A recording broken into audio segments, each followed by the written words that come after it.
Welcome back everybody to Glen Isla. I've been on a bit of a break here.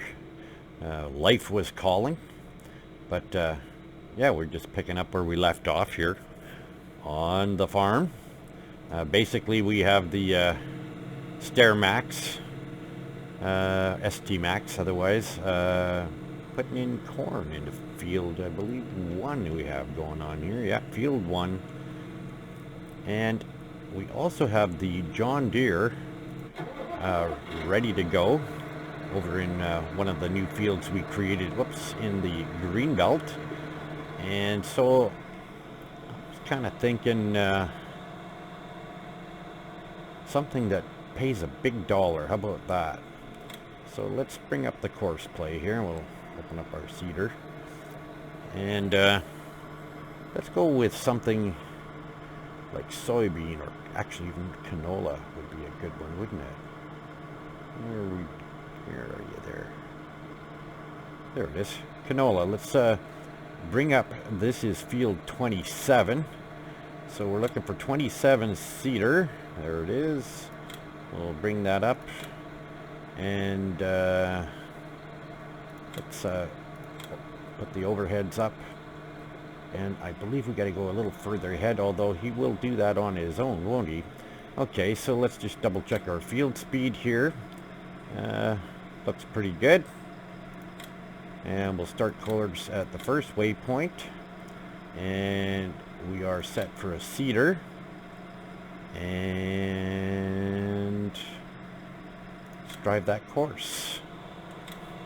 Now you should drive up to the corner here and begin there with, I believe, is 3 headlands, and then he'll transition into the up-down. And there he goes. All right.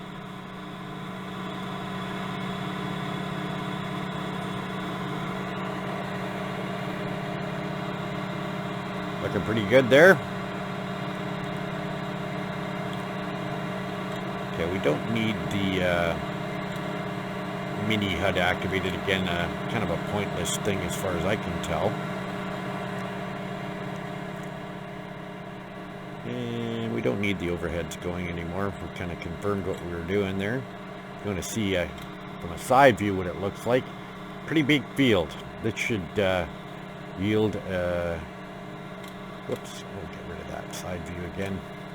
This should yield quite a bit of canola.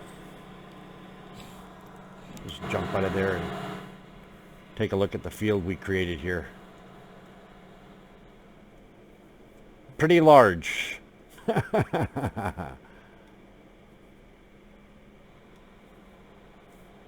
Okay. This field, I believe, is already in wheat. Still growing. Yes. And of course the way we do it, by putting in oilseed radish. We don't have to go over it again with a sprayer or anything like that, trying to catch the correct growth cycle either. Let's check on our horses here. And, oops, wrong one. See what they need, if anything. Ooh, they're almost ready to sell too. There's some good coin happening there. Yeah, one more day, I think. Okay.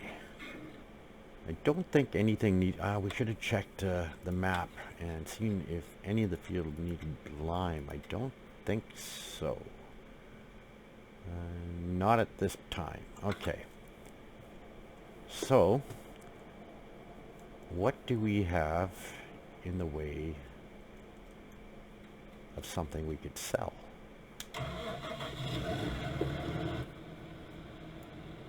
Zoom out there a little bit. We'll grab our tractor or our trailer here. We'll pull up underneath the silo and see if there is anything there worth selling.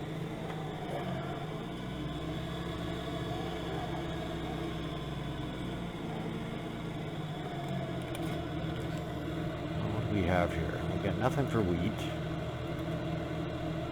Oh, we do have a fair bit of canola. And a little bit of sunflower. Potatoes, sugar beets. Oops, what's that? Oh yeah, we need that. Let's get rid of the canola there, because we're going to have a whole bunch coming in anyways. We'll run that down to the market. See if we can put a few bucks in our coffers.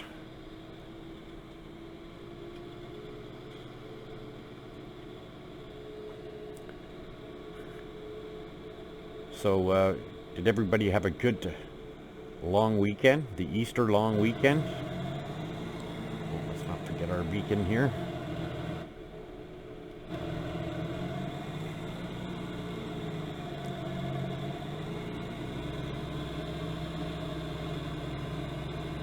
Seems to be doing pretty good there.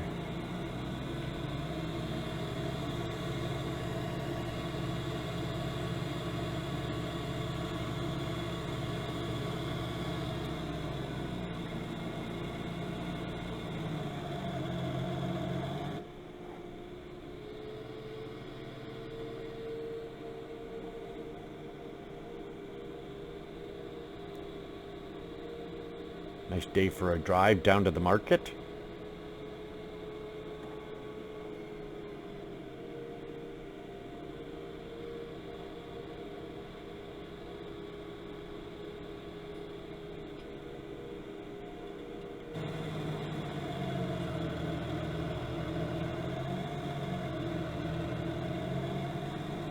Neighbors always love it when I come through here.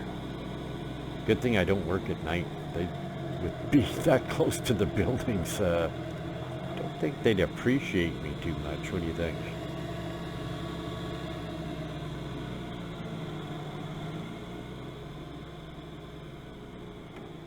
Okay, so let's check the price board here. See who's paying what. And this is canola. Oh, definitely sell area 1.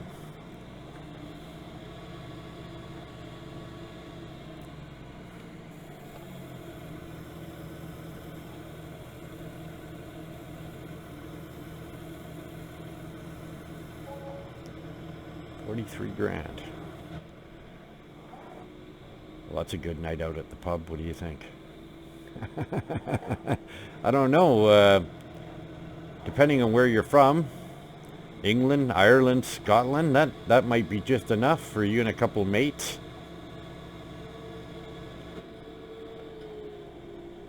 Take the scenic route here.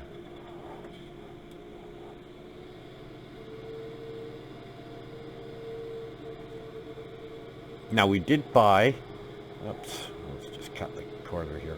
We're getting close. When we sell those horses there, we should be able to pick up a few more fields here.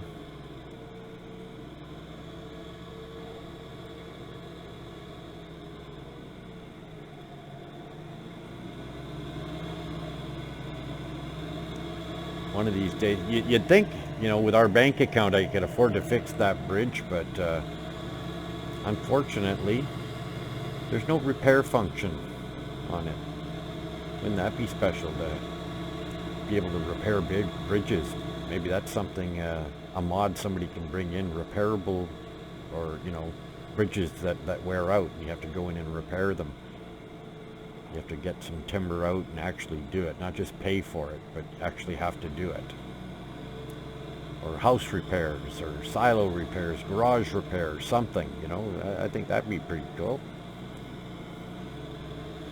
Okay, so the SG Max seems to be finished there. He's probably got a few little patches we need to clean up, so we'll jump out here and we'll go take a stroll over here. We'll speed up a little bit. Zoom. Yeah. Stop the driver. Here, we can take down those overheads. And we can exit that course. And we'll clear the course play. Just a couple little wee spots there to take care of. The edges I'm not going to worry about.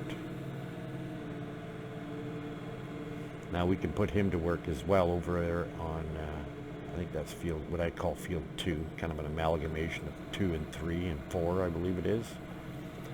Oh, whoops, I missed a little bit there yet.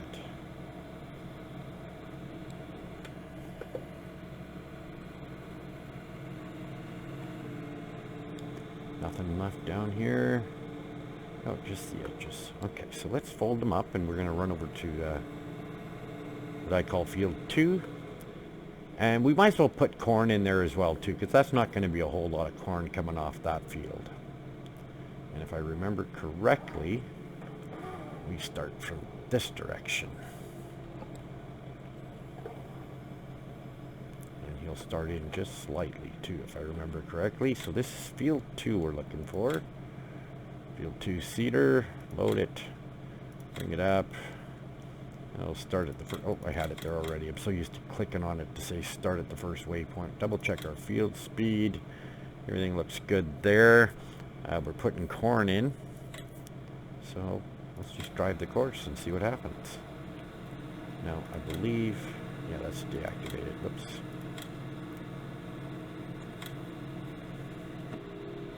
A little bit of inside driving for a while.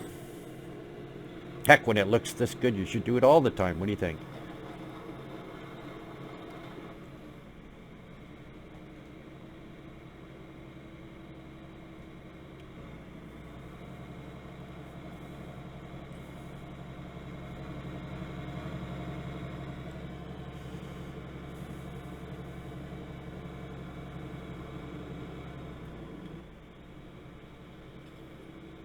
Kind of a naturalistic, you know, go to the interior view. He'd be looking backwards. What do you think? I think he would be. Well, he's backing up there anyways.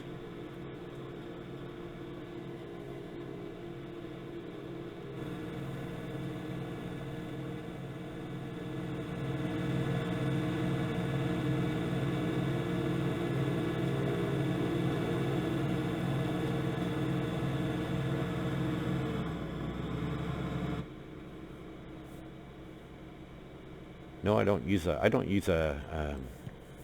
heads up, like head tracking or anything like that.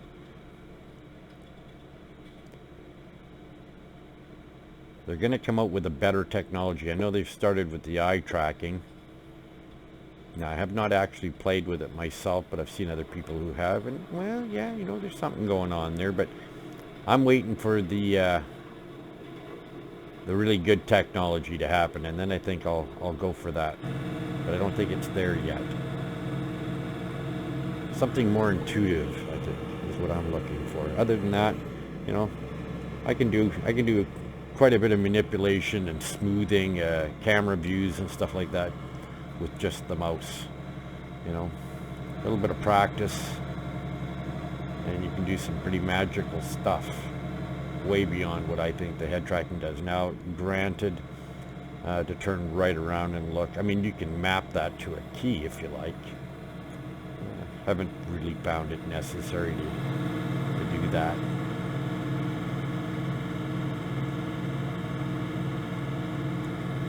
Good mouse manipulation. You know, I should work for the movies. Oh, I do. I did part-time for a while there.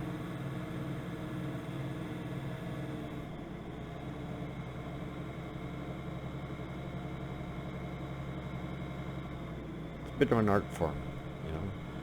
I'm not talking about making movies, but certainly camera manipulation is an art form.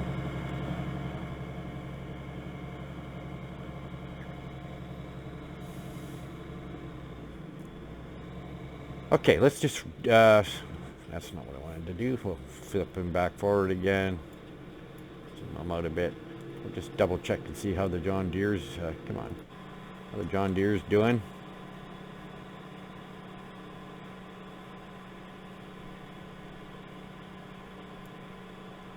You can really fisheye it out. Doesn't matter so much when you're looking straight down at them.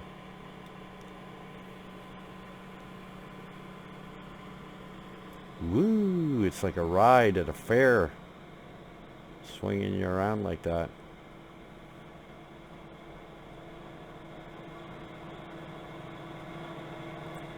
So he's obvious, or she, I should say. Is it a she? Yes, it is. She is obviously in the up-downs.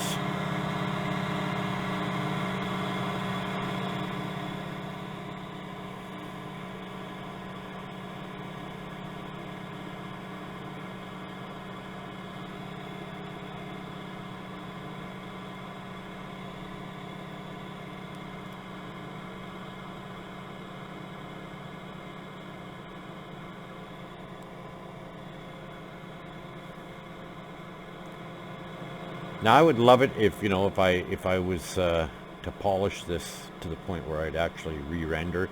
I'd actually play a little music and do the up down and fast forward or something like that, and then maybe cut towards the end where she finished the field, and I could do that, but I don't have time to do it. So it's just interesting to even watch it work, you know.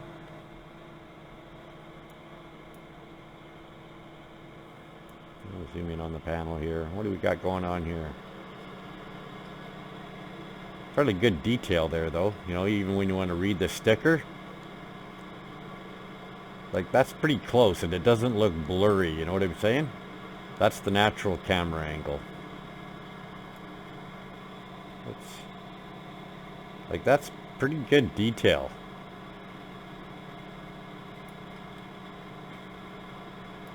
How about the dash? Not so shabby. Would have been nice to have a little bit of a color coding in the tack and possibly in the dasher rather than just the white.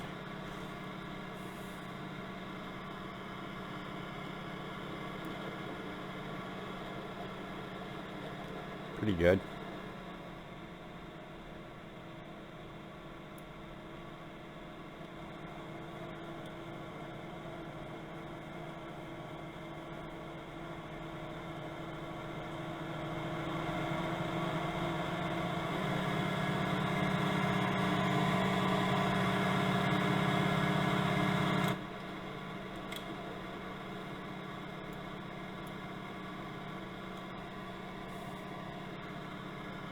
You know, I found myself actually rewatching a few older episodes, and I thought it was just enjoyable to sit there and watch the equipment work, and it's relaxing.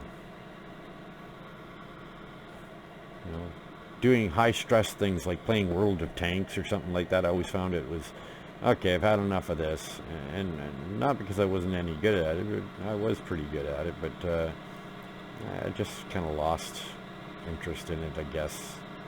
Too stressful, you know.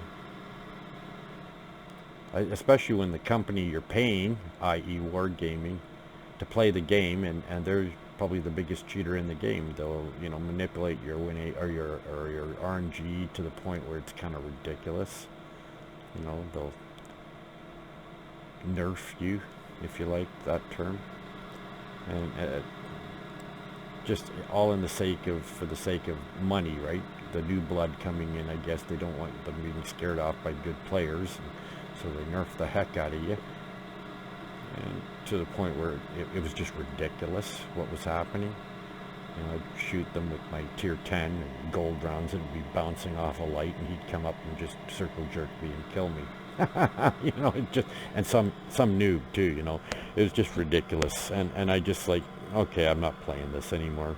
I found farming far more relaxing. I don't have to beat anybody, you know. You just, it's not trying to take you out, certainly not trying to cheat you like Wargaming does, you know. So I think I enjoyed this more. And it's all about the graphics to me, you know, like the performance of the game, how good it looks, you know. Obviously the elements within the game make or break it, so, you know, I'm not going to play a game that really stinks, but, you know, that looks good and plays fine, and has a, you know, its reward factor in it. So I guess that's why I like the farming simulator, you know. There's reward system going on in here.